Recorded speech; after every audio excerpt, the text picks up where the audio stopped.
The next stop is On the Radar Radio. Stand clear of the closing doors, please. Yeah.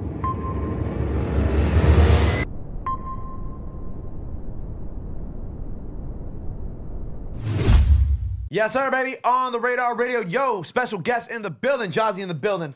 Welcome to the show. How are you today? Man, what's happening, brother? What's going on? I'm happy to be in New York. Why you happy to be in New York? Cause I love it out here. I'm a little country. I'm from Memphis. Right. So like, New York is just, man. It's like it feel like I don't want to go to sleep when I'm out here. It just feel like if you go to sleep, I just feel like what you doing? You know what I'm saying? Like I like to get it out here. So I love it out here. You know, On the Radar is like the second home for everybody from Memphis now at this point too. That's hard. Take it. Y'all need to do one y'all should do one in the town one day. Like Memphis and May, y'all should like set up shop. Yeah. I'll tell you about what happened with that later. Oh shit. It was an idea already. Mm-hmm. Word.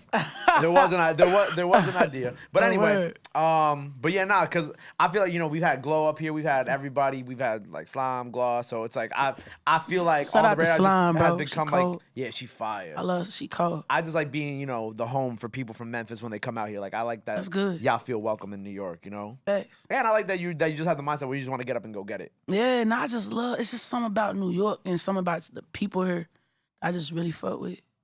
See, some other people be like, oh, they don't like us because we have like attitudes or this or that or. Yeah, but when y'all fuck with people, just like Memphis niggas, like when we fuck with y'all, we fuck with you. Like, and y'all got like this loyal, like this, I don't know, it's like a loyal, like if you like a New York nigga fuck with you, like they really fuck with you. Yeah. I don't know, it's just something about like even Dave East and like his homie Sap, like, like them really like, they really like fuck them, like mess with me. Like anything I do, they pulling up, you know, Joey, like badass, like it's just like, they just always like show love. For, you know, you building all these connections, because obviously, you know, we got the new project out now, which congratulations. Yeah. Thank you. But, you know, for people who aren't aware, which I feel like at this point they should be aware, like your time in this game runs much deeper than you just being the forefront of as the artist. You've been in this game producing hits, working on hits for mad long. Thank you. With, you know, I kind of want to go back to the very beginning because I think that's the most important part of this story when it comes to you. Was the plan always to eventually transition into, you know, actually being the forefront, making the art, or was this something that kind of just happened naturally through the course of, you know, everything that's happened in your life? No, so far? it wasn't a plan. It definitely wasn't a plan, but it was two things in my life that kind of like made me like go more to the artist side. It was one, like when I first started, like this was like 2013, 2014, I was around Missy.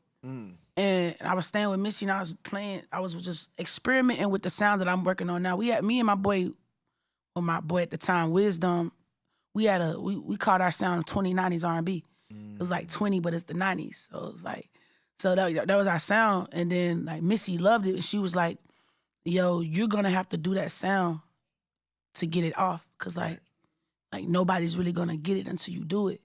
And so, cause like that was like when Bryson Tiller came out, you know, and Bryson Tiller came out, Trap Soul was like everybody started sounding like Bryson Tiller when Bryson Tiller came out. Like he just had like a sound that was just like, everybody wanted that type of lo-fi energy. And so that made me want to do the artist thing. And then I tried it, but like I was putting out like little mixtapes and stuff. Yeah. And then, so I was just kind of like playing around with being an artist, but I was really cool with just making money because I realized like, bro, being a songwriter, if you do it the right way, you can make a lot of bread in this, bro. Like, it's not like you really, you know what I'm saying? I bought a house out being a songwriter. Right. So, you know. It was just in the cards. Yeah, you know what I'm saying? Like, it was one of those, it was in the cards, but like, don't ever get it. I'm not gonna sit here and say like, I never thought about being an artist, like, but I was really cool with being a songwriter. Not a ghostwriter, but a songwriter. Like, nigga, you gotta know who I am. But I think me and Puff, I mean, he was like, yo, you a star. Like, you ain't even just a writer, you a star. And like, that would put everything in context. And I was like, well, if I'm gonna do it the way I wanna do it. And like, I don't gotta rap. Yeah. Me being from Memphis, like, I wanna sing. Like, that's not coming from my city. You know what I'm saying? So I was gonna say, like, you know, so being a song, because I like how you said you're like, I'm a songwriter, not a ghostwriter. Hell yeah. Because I want to be known, right? with over the course of your career too, have like they tried, well, not, you know, have you been tried in certain situations where they tried to make you the ghostwriter instead of the Oh, songwriter? yeah, bro. Yo, what? Facts, bro. They'll try it. They don't want you to say you wrote it. Like if I posted on IG, yeah, so and so dropping, like, and then like, you know, it's weird energy. Like the artists don't like it, or like just weird energy. And I'm like, man, bro, like it be our own people. Like in the rock world, in the pop world, in the country world, it's collaboration. Yeah.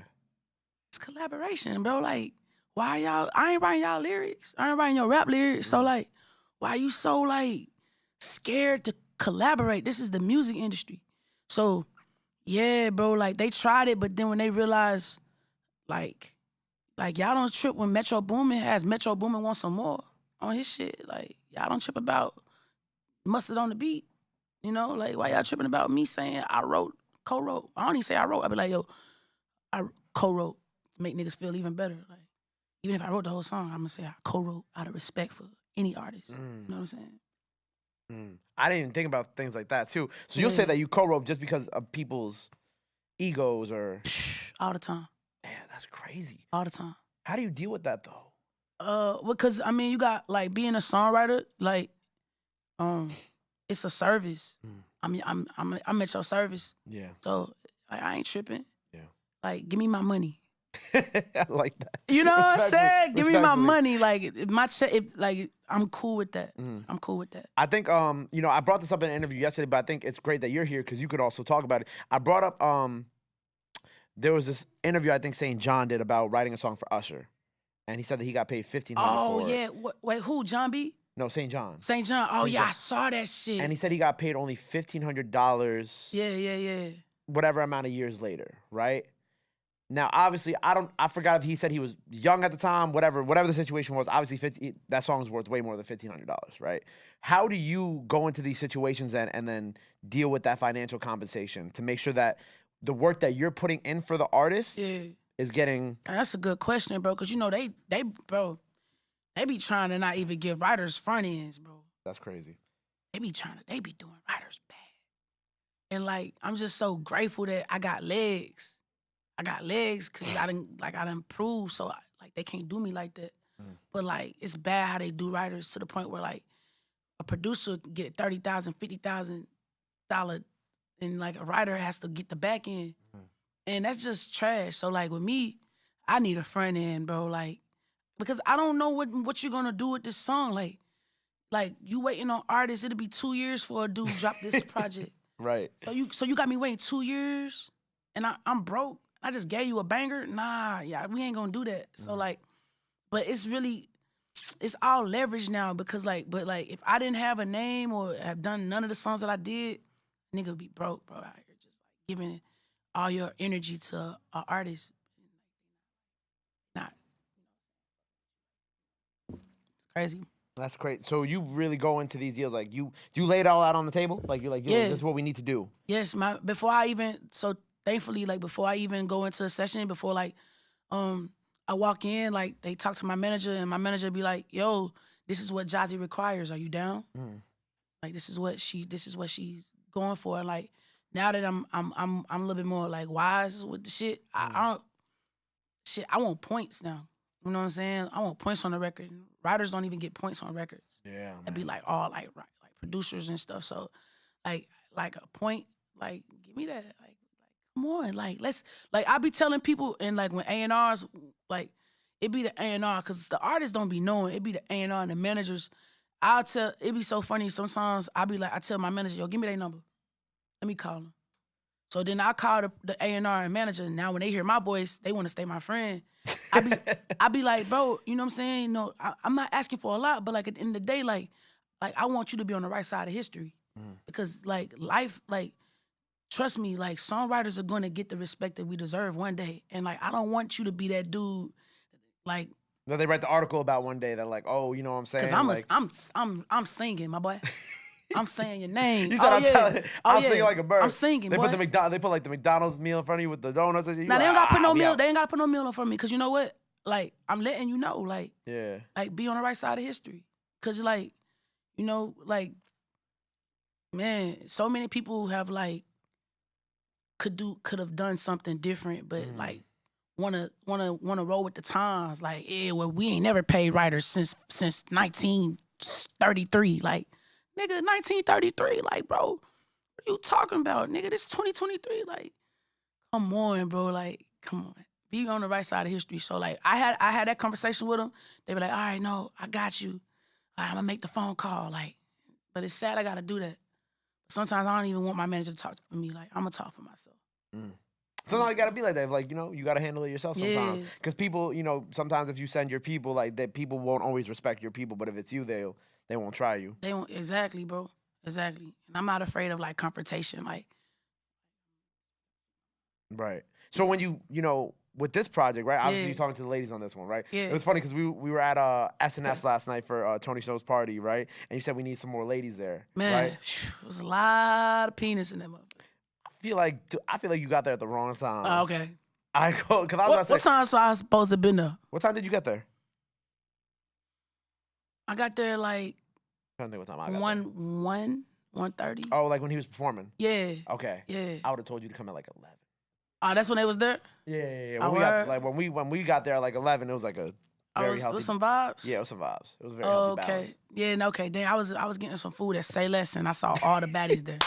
Say Less had so many baddies. And I was like, oh, okay, I'm in the right spot. Yeah. Pretty amazing. So with this, why did you want to specifically cater this project to making music for the ladies? Like obviously Like, songs for had women. it. Right behind you. It's right. Oh, yeah. You know what? I'm gonna take it off. Like, nah, I want to put it on 'cause I like it. But so pretty much, I did songs for. I did include y'all. I did. You did say I did free game. include y'all because it is like free game. Because like that's the thing about me, bro. Like I love my niggas.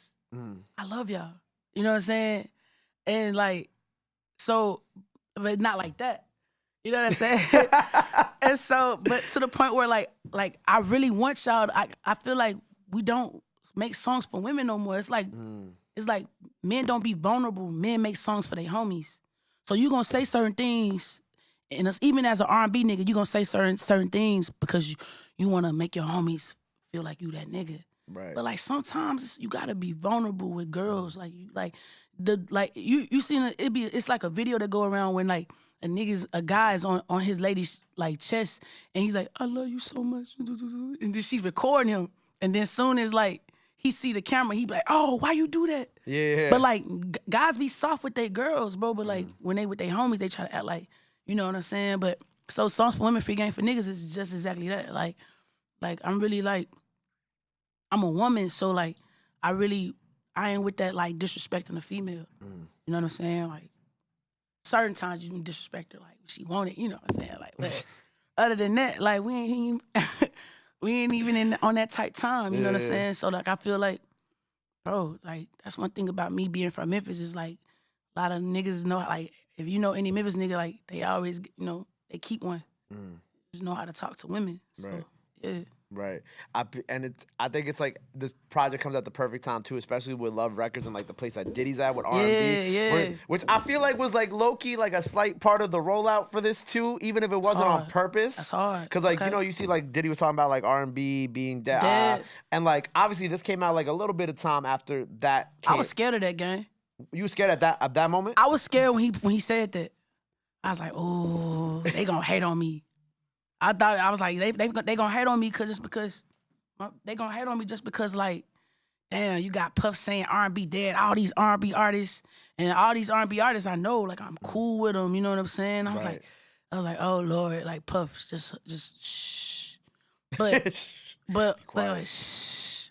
But I'm so glad he did that because he is right in some like, bro. When the last time we had a summer R&B anthem? Like a Lumi D or like a Peaches and Cream, or the last one we had was Rihanna Wild Thoughts. Did Sisters album come out before that or after that? Before that. I did yeah, it came out before that. Came out before that. You think okay, that's a good. I'm talking about a summer banger, like that's like you could play at a barbecue, at a club. Okay, but now playing like a little bit of devil's advocate, would you not consider certain Afrobeat songs in that same vein? Nah, Afrobeats is Afrobeats. True. it's like I love Afro beats, but it ain't R&B. Like R&B is the shit that like that shit down there like that was like soul like Makes you feel something. hip hop. Mhm. One like neo soul. It was Right. like almost on the rap side. Like you know what I'm saying? Yeah. Where hood niggas can still be cool, talk to their girl, and still not feel. You know what I'm saying?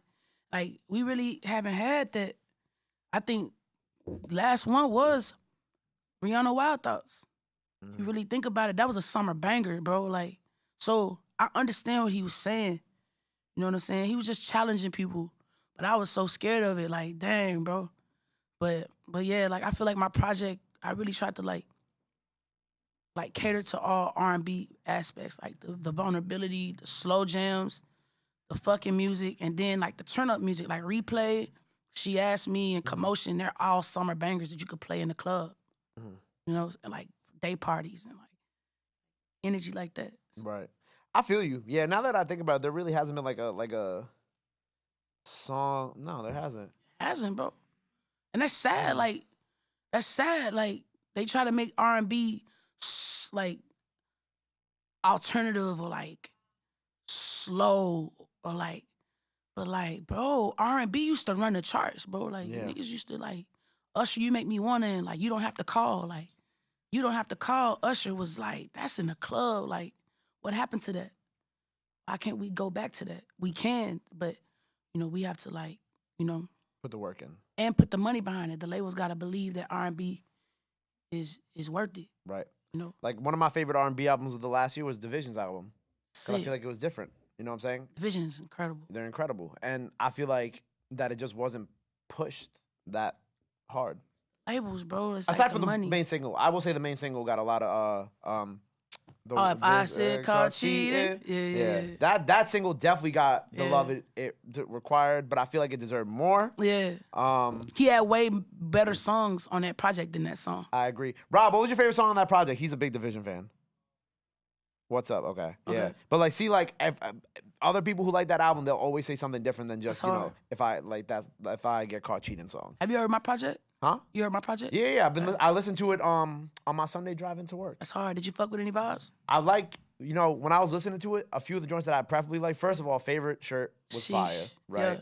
And then the other joint, my thing is when I listen to projects, right? And I try my best because, you know, I think when bodies of work are over 10 songs, after you get past song 7, sometimes it's hard Yeah. to keep listening. Not because you don't want to keep listening, but because like you've been listening to it for so long. And I think that's the problem with today's generation is that we are very Attention span is short. attention span is hella short. But what's so crazy, and that's what's so wild, like everybody who's a fan of Songs for Women project, Right. it was like, yo, it's too short.